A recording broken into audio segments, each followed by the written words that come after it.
अश्वत्थामा के 9 गुप्त रहस्य। महाभारत में द्रोण पुत्र अश्वत्थामा एक ऐसा योद्धा था जो अकेले के ही दम पर संपूर्ण युद्ध लड़ने की क्षमता रखता था। कौरवों की सेना में एक से एक योद्धा थे। पांडवों की सेना हर लिहाज से कौरवों की सेना से कमज़ोर थी, लेकिन फिर भी कौरव हार गए। अश्वत्थामा अपनी स्वाभाविक निष्ठा और प्रतिबद्धता के लिए प्रसिद्ध थे। वह अपने मित्रों की सेवा में वफादार रहे और धर्म के पक्ष में अपनी कर्तव्य निष्ठा बनाए रखने का प्रयास किया। आइए जानते हैं अश्वत्थामा के 9 रहस्यों के बारे में। नंबर 1, जन्म का रहस्य। अश्वत्थामा का जन्म भरद्वाज ऋषि के पुत्र द्रोण के यहाँ हुआ था। उनकी माता ऋषि शरद्वान की पुत्री कृपि थी।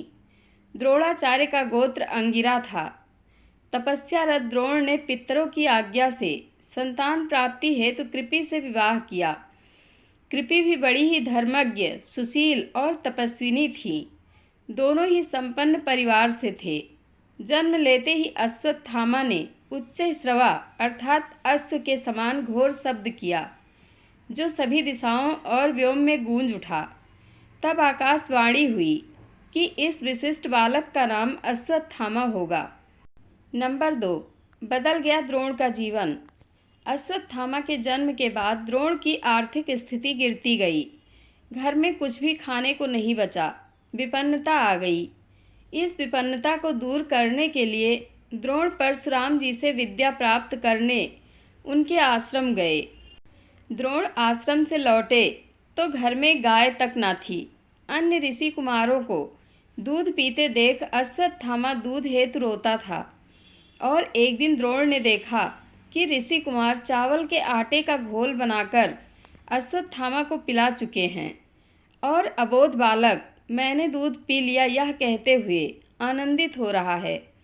यह देख द्रोण स्वयं को धिक्कार उठे। इससे यह सिद्ध होता है कि अश्वत्थामा ने अपना बचपन जैसे तैसे खा पीकर बिताया। उनके लिए घर में पीने को दूध तक नहीं होता था, लेकिन जब वे अपने मित्रों के बीच रहते थे तो झूठ ही कह देते थे कि मैंने तो दूध पी लिया। नंबर 3, पिता का अपमान। पिता ने जब बालक अश्वत्थामा की यह अवस्था देखी तो उन्होंने खुद को इसका दोषी माना और वह उनके लिए गाय की व्यवस्था हेतु स्थान स्थान पर घूमकर धर्मयुक्त दान के लिए भटके, लेकिन उन्हें कोई भी गाय दान में नहीं मिली। अंत में उन्होंने सोचा कि क्यों न अपने बचपन के मित्र राजा द्रुपद के पास जाया जाए। वह अपने पुत्र अश्वत्थामा के साथ राजा द्रुपद के दरबार में जा पहुँचे। राजा द्रुपद की राजसभा में पिता की अवमानना बालक अश्वत्थामा ने देखी थी और देखी होगी उनकी विवशता और क्रूर विडंबना की शस्त्र शास्त्र के ज्ञाता भी सत्तासीन मदमत्त व्यक्ति द्वारा अपमानित होते हैं। अश्वत्थामा के बाल मन पर उस वक्त क्या गुजरी होगी जब उनके पिता को वहां से धक्के मारकर निकाल दिया गया। नंबर 4, अश्वत्थामा बने शिक्षक और राजा। अश्वत्थामा को लेकर द्रोण पांचाल राज्य से कुरु राज्य में हस्तिनापुर आ गए और वहां वह कुरु कुमारों को धनुष बाण की शिक्षा देने लगे। वहाँ पर वह कृप शास्त्र की शिक्षा देते थे। अश्वत्थामा भी पिता के इस कार्य में मदद करने लगे। वह भी कुरुओं को बाण विद्या सिखाते थे। बाद में द्रोण कौरवों के आचार्य बन गए। उन्होंने दुर्योधन सहित अर्जुन आदि को शिक्षा दी। आचार्य के प्रति उदारता दिखाते हुए पांडवों ने गुरु दक्षिणा में उनको द्रुपद का राज्य छीन कर दे दिया। बाद में द्रोण ने आधा राज्य द्रुपद को लौटा दिया और आधे को उन्होंने अश्वत्थामा को दे दिया था। उत्तर पांचाल का आधा राज्य लेकर अश्वत्थामा वहाँ के राजा बन गए और उन्होंने अपने राज्य की राजधानी अहिछत्र को बनाया। अब द्रोण भारत भर के सबसे श्रेष्ठ आचार्य थे। कुरु राज्य में उन्हें भीष्म, धृतराष्ट्र, विदुर आदि से पूर्ण सम्मान प्राप्त था। अतः अभावों के दिन विदा हो गए थे। नंबर 5, संपूर्ण विद्याओं में पारंगत अश्वत्थामा। अश्वत्थामा जीवन के संघर्ष की आग में तपकर सोना बना था। महान पिता द्रोणाचार्य से उन्होंने धनुर्वेद का ज्ञान प्राप्त किया था। द्रोण ने अश्वत्थामा को धनुर्वेद के सारे रहस्य बता दिए थे।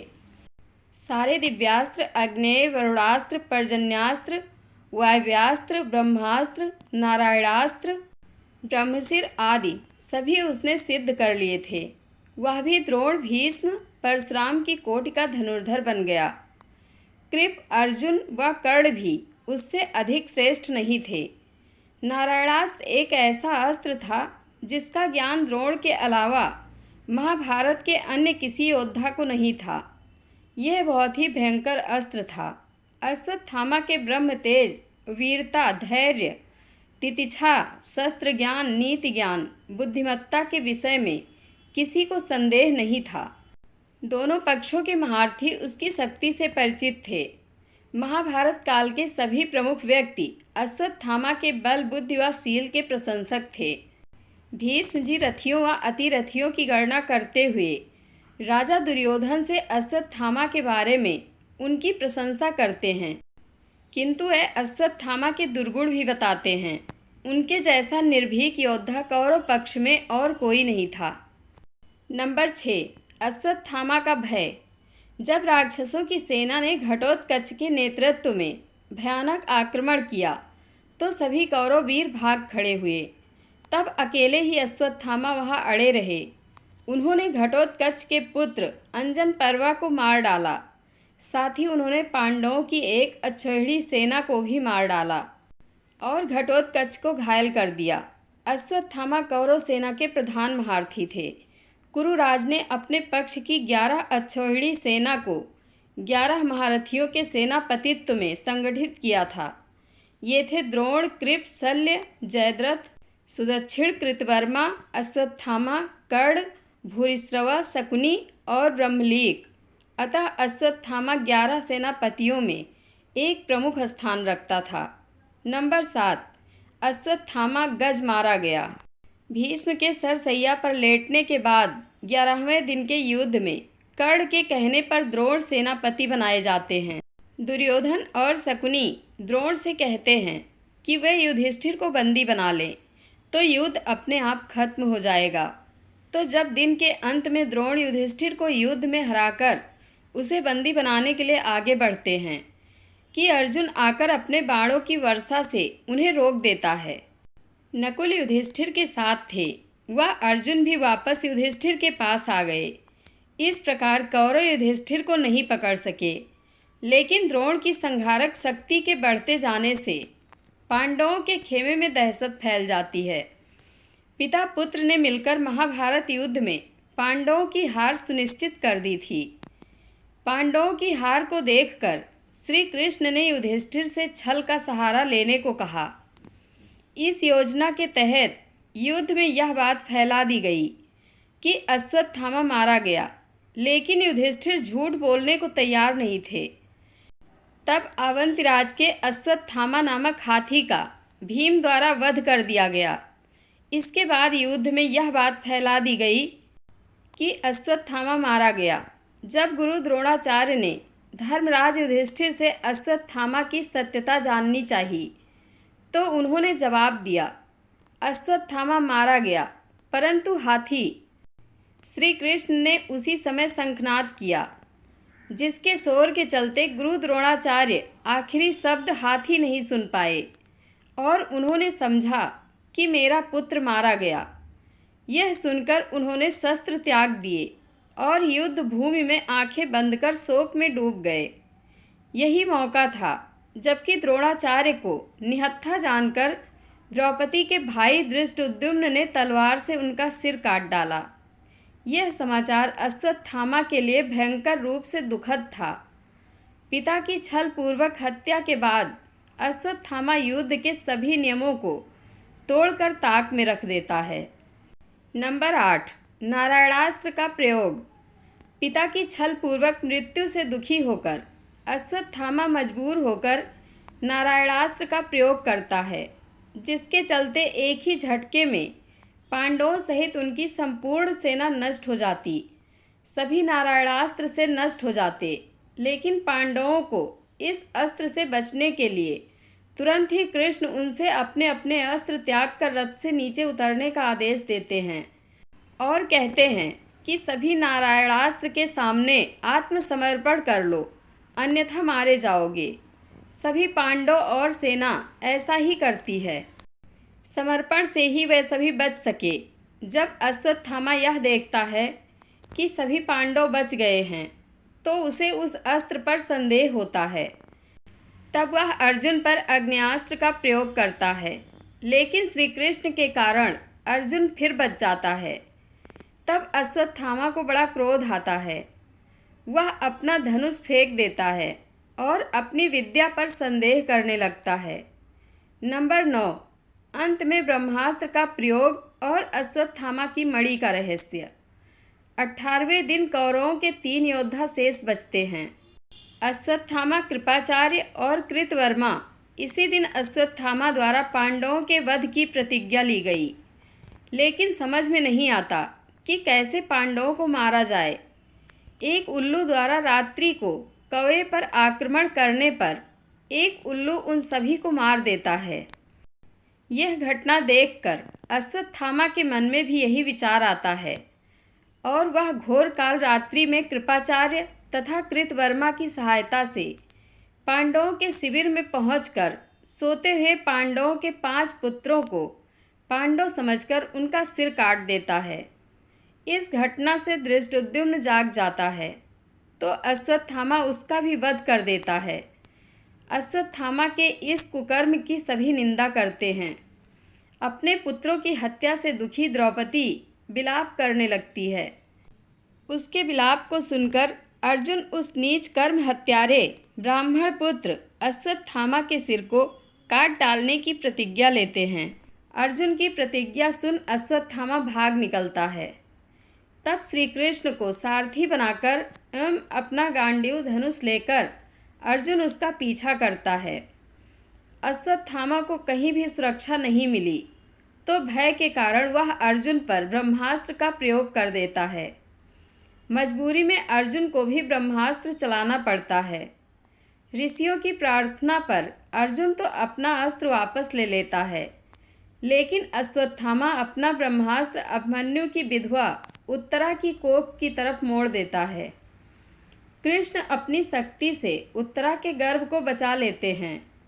अंत में श्री कृष्ण बोलते हैं, हे अर्जुन, धर्मात्मा सोए हुए, असावधान, मतवाले, पागल, अज्ञानी, रथहीन स्त्री तथा बालक को मारना धर्म के अनुसार वर्जित है। इसने धर्म के विरुद्ध आचरण किया है।